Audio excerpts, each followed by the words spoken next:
आगे अलभ्य शोक अभिभव इयम आकृति विमानना शुभु कुतः पितुर्ग्रहे प्रविमर्शो न तवस्ति क परः करम प्रसारयेत पन्नग रत्न सूचे। कहा हे सुब्रू, हे सुंदर भुआएं वाली पार्वती, इयम तव आकृति है, जो तुम्हारी आकृति है, अर्थात तुम जो ये तपस्या कर रही है ये अलभ्य शोक अभिभव, कठोर शोक या बहुत अधिक दुख से अभिभव यानी कि परेशान होकर के हो सकती है, लेकिन ऐसा नहीं हो सकता। क्यों नहीं हो सकता है कि काहे पितुर गृहे कुतः विमानना, कि पिताजी के घर में आपका न तो तिरस्कार हो सकता है, न पिताजी के रहते हुए आपको कोई शोक या दुख हो सकता है।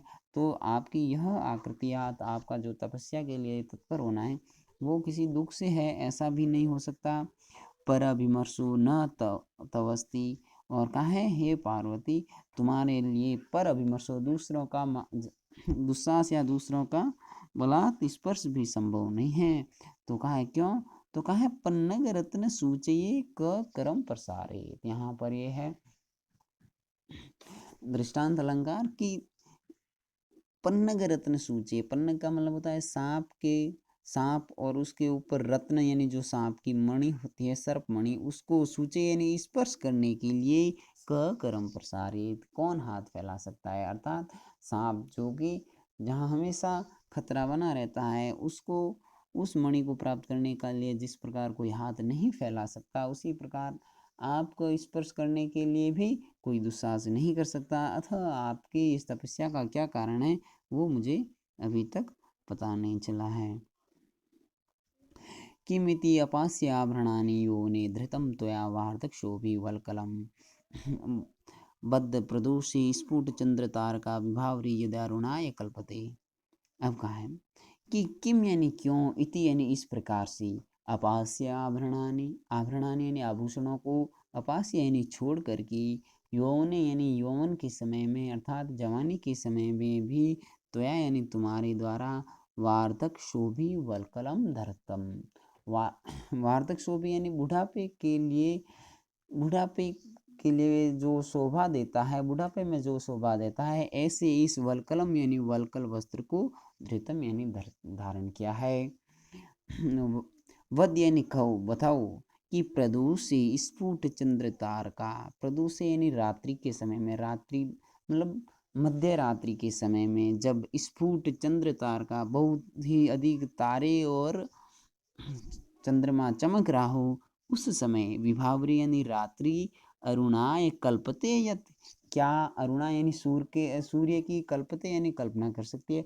अर्थात जब मध्य रात्रि होती है, उस प्रकार जैसे सूर्य नहीं उग सकता, सूर्य का उदय नहीं हो सकता, उसी प्रकार तुम जो ये जवानी, जो कि आपकी उम्र के मध्य भाग है, उस समय भी जो ये वल्कल वस्त्र धारण कर रही हो, वो शोभा नहीं देता। जिस प्रकार रात्रि को सूर्य शोभा नहीं देता, उसी प्रकार तुम्हारा यह यौवन में वल्कल वस्त्र का धारण करना शोभा नहीं देता। पुनः देख लें कि त्वया यानी तुम्हारे द्वारा, योनि यानी इस जवानी में, आभरणानि आपास्य आभूषणों को छोड़ कर के, वार्धक शोभी वल्कलम बुढ़ापे में शोभा देने वाले वल्कल वस्त्र को, किम धृतम क्यों धारण किया गया है।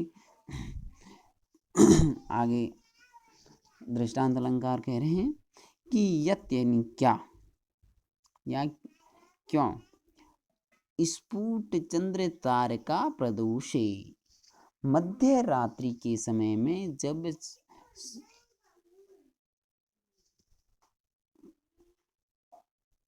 चंद्रमा और तारे स्पष्ट रूप से चमक रहे हो, उस समय विभावरी अरुणाय कल्पते, क्या रात्रि सूर्य की कल्पना कर सकती है। वह यानी बताओ। उन्हें दिवं यदि प्रार्थयसि वृथा श्रम पितु प्रदेशः तव देव भूमयः अत उपयंतारम अलम समाधिना न रत्नम अन्विष्यति मृग्यते हि तत्। अब पुनः देख लें, कह रहे हैं कि यदि आप ऐसा लग रहे हैं कि यदि दिवम प्रार्थयसि, यदि तुम स्वर्ग की प्रार्थना करती हो, यदि अर्थात स्वर्ग प्राप्त करने की इच्छा से यदि आप ये तपस्या कर रहे हैं, तब तो वृथा श्रम, तुम्हारा यह श्रम व्यर्थ है। बोले क्यों? तो कहा है कि तब पितुः प्रदेशा, तुम्हारे जो पिताजी का ये प्रदेश है वो देवभूमि, वो सारा देवभूमि ही तो है, अर्थात यह स्वर्ग के समान ही है, अर्थात इसीलिए तुम्हें स्वर्ग के लिए तपस्या नहीं करनी चाहिए। और यदि उपयंतारम, और यदि तुम उपयंतारम यानी कि दुल्हा या पति को प्राप्त करने के लिए यदि तुम ये तपस्या कर रही हो, तब अलम समाधि ना, तुम्हें यह समाधि नहीं करनी चाहिए। बोले क्यों? तो कहा है रत्नम अन्विष्यति न रत्नम मृग्यते न अन्विष्यति तत्, कि रत्न की तो मृग्यते यानी खोज की जाती है, वह खुद न अन्विष्यति, वह खुद किसी की खोज नहीं करता। अर्थात यदि कहीं रत्न पड़ा है तो उसके तो ग्राहक उसकी खोज करता है, ऐसा नहीं है कि रत्न अपने ग्राहक की खोज करता है। इसी प्रकार आप तो एक रत्न हो, तो आपको उपयंतारम यानी कि दूल्हा खुद खोज लेगा। आप यदि दूल्हे के लिए, ये दूल्हे की प्राप्ति के लिए यदि ये समाधि इत्यादि तपस्या कर रही हो, तो यह यहाँ पर तुम्हारा यह श्रम करना उचित नहीं है। पुनः देख लें एक बार अन्वय, कि यदि दिवम प्रार्थयसि, यदि तुम स्वर्ग की प्रार्थना कर रही हो, तो श्रमम प्रथा, तुम्हारा ये श्रम व्यर्थ है। बोले क्यों? तो कहा है कि तव पितुः प्रदेशा देवभूमय, तुम्हारे जो पिताजी का ये प्रदेश है वह देवभूमि ही है। और यानी और उपयंतारम यदि प्रार्थयसि, यदि तुम उपयंतारम यानी पति को प्राप्त करने के लिए तपस्या कर रही हो, तब अलम समाधिना, तो तुम्हें समाधि नहीं लेनी चाहिए। तो बोले क्यों? तो कहा है रत्नम मृग्यते न अन्विष्यति ही तत्, रत्न को खोजा जाता है, वह किसी को नहीं खोजता। निवेदितं निश्वसितेन सोष्मणा मनस्तु मे संशयमेव अवगाते न दृश्यते प्रार्थयितव्य एव ते भविष्यति प्रार्थित दुर्लभम कथम। अब कहा है, जब भगवान शंकर उनसे पूछ रहे थे तब उन्होंने कहा कि यदि तुम पति को प्राप्त करने के लिए समाधि या तपस्या कर रहे हो, तो तुम्हें यह नहीं करना चाहिए। जो ही उन्होंने ऐसा कहा, तब पार्वती ने बहुत गहरी सांस ली। गहरी सांस लेने से उन्होंने, अर्थात ब्रह्मचारी रूपी भगवान शिव ने अनुमान लगाया कि यह संभवतः पति को प्राप्त करने के लिए ही समाधि कर रही है, तपस्या कर रही है। तब वो कह रहे हैं कि निश्वसितेन सोष्मणा निवेदितम, कि सोष्मणा निश्वसितेन, गरम गरम श्वास लेने से, निवेदितम यानी मुझे कुछ आभास हो गया है कि आप पति को प्राप्त करने के लिए तपस्या कर रहे हैं। फिर भी मे मनस्तु, मेरा मन तो संशयम एव अवघाते, संशय में डूबा जा रहा है। बोले मुझे तो संकोच है कि आप फिर भी, हालांकि आपने गरम गरम सांस ली, उससे मुझे आभास या थोड़ा बहुत जान पाया हूँ कि आप उसके लिए तपस्या कर रहे हैं, फिर भी मेरे मन में संकोच है। क्या है?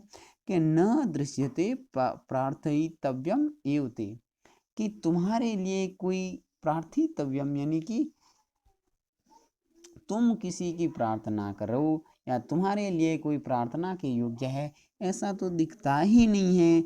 तो फिर प्रार्थित दुर्लभम कथम भविष्यति, फिर आपके द्वारा प्रार्थित यानी मांग लेने पर या इच्छा कर लेने पर वह दुर्लभ कथम भविष्यति, वह आपके लिए दुष्प्राप्य कैसे हो सकता है। यानी कि आप इतने सुंदर हो, तो आप किसी को चाहो या आप किसी को चाहो, ऐसा तो इस संसार में दिख ही नहीं रहा है। फिर भी यदि आप किसी को चाह रहे हो और वो भी नहीं मिल रहा है, तो यह तो बहुत कठिन कार्य है, अर्थात ऐसा तो संभव नहीं है। एक बार पुनः देख लें अन्वय से, कि सोष्मणा निश्वसितेन, गर्म श्वास लेने से, निवेदितम यानी मुझे आभास हो गया है कि आप संभवतः तपस्या पति को प्राप्त करने के लिए ही कर रहे हैं। फिर भी मे मनस्तु संशयम एव अवघाते, कि मेरा मन तो संशय में ही डूब रहा है, अर्थात मुझे तो अभी भी और ज़्यादा शंका हो रही है कि ते प्रार्थितव्य एव न दृश्यते, तुम्हारे लिए कोई प्रार्थना करने योग्य भी नहीं है, फिर भी प्रार्थितः दुर्लभ है। तुम यदि किसी की प्रार्थना कर रही हो तब वह दुर्लभ कथम भविष्यति, वह तुम्हारे लिए दुर्लभ कैसे हो सकता है।